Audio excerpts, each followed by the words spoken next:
I wanted to make sure that I was recording because I don't know, you're like propped up on a magic 8 ball right now, and I'm just hoping that you can see me and hear me okay. But it is February, it is April now. I was only 2 months off. Don't attack me for that. And it's time to do my March reading roundup. I felt like March was kind of light in the terms of books that I read this month. Where I think in February I read like 16 books. March was a lot lighter compared to that, but I feel like the books had more of an effect on me personally. So I read 7 books. I think only one of them was fiction. The rest of them were just kind of storytelling and like different narratives. I got like some new authors. I read some old ones. So I think it was a pretty like well-rounded month of reading. But I want to do something differently this month. Usually when I talk about books, I talk about like the book I read first and then the last book I read. For this video, I want to talk about my favorite book and then go to like least favorite that I read this month. And so to start with, I want to start with My Year of Rest and Relaxation by Otessa Mossick? I don't know. Okay. So I listened to this one as an audiobook when I was scanning in a like bunch of family photos, and I was like addicted. Like I was like, how can I listen to this even faster? I already had it like as fast as it could go. I was like, I need to know the story. I need to consume the story. And so I was really excited about that book, and I'm really excited to check out her other ones. And this like unnamed narrator, how we get to see her story and kind of her idea with sleep and consciousness and art. Like I understand why people would think she's insufferable. Like it's not a perfect book. It's not perfect, but it was my favorite that I read this month. Then after that was Asula by Toni Morrison. Loved Toni Morrison. I think I'm gonna try and like do a book of hers a month until like I finish her. It's not discography, but like her collection of works. So Sula is also like this tale of friendship between women, which is kind of what My Year of Rest and Relaxation is.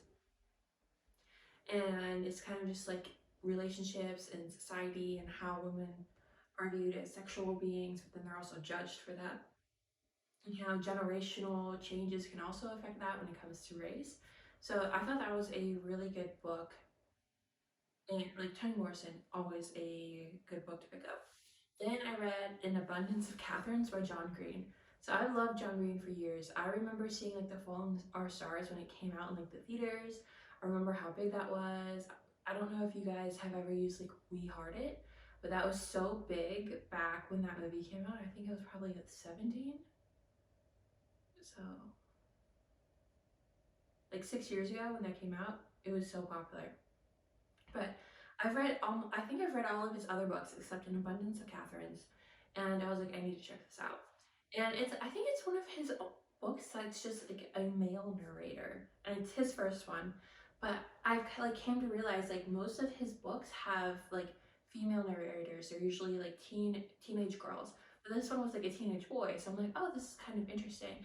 And as I was reading it, I was like, I don't relate so much to like how this character interacts with like relationships, but how he thinks about himself in terms of like importance and his longevity and effect on life is things that I thought about when I was his age, and it's kind of interesting to see that through John Green's perspective. It felt like a very fact heavy, like he wanted to be seen as smart kind of book. So just keep that in mind. I don't think it's his like best book, but it was enjoyable. And then I read, because Bridgerton season 2 got me with this one, I read An Offer from a Gentleman by Julia Quinn. So I think this is the third one in the Bridgerton series. The first one is Daphne, then we have Anthony, and then An Offer from a Gentleman is the one that does Benedict. And in the TV show, Benedict is like such this great, fun, like caring character. I did not like him in the book. I felt like it was like a complete divergent from who we know him as, and it's something I'm excited to see them change in the new season. I hope they change it because I did not like how possessive he was, kind of like the interactions. It's not my favorite.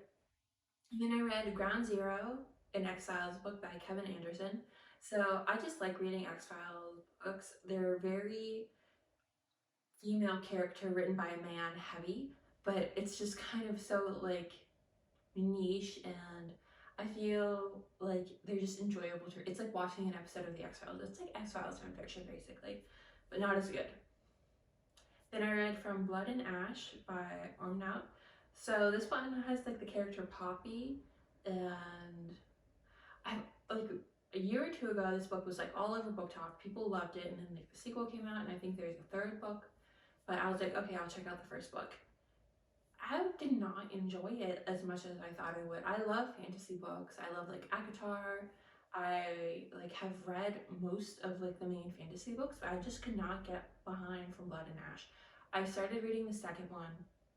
I could not get through like the first like couple chapters. I'm just like, it's kind of lost me. I did not feel like how the characters interacted was like explainable with how she did it. And then I read Prism and Pendulum by Kris. So this is the only like book that was based on like actual facts. So Prism and Pendulum is this book that explores the beauty of scientific experiments. So kind of like Newton and the gravity experiment, or how we think about light and color and all of those things, and viewing science not just as an like formulaic act. So it's not just what's in a book, but it's the experience and the activity of actually doing the experiment that we should find beautiful, but we should also not like romanticize it. So I felt like there's a bit of back and forth of, oh, science is beautiful, but we can't just say it's beautiful and then get lost by the aesthetic. And then it's okay to be lost by the aesthetic. The point of the like being alive is enjoying the things that exist in the world. So that's like Prism and Pendulum. But those were the books I read in March. I don't really think I've actually read any books for April yet.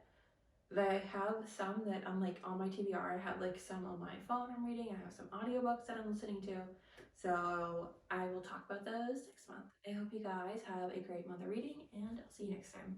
Bye.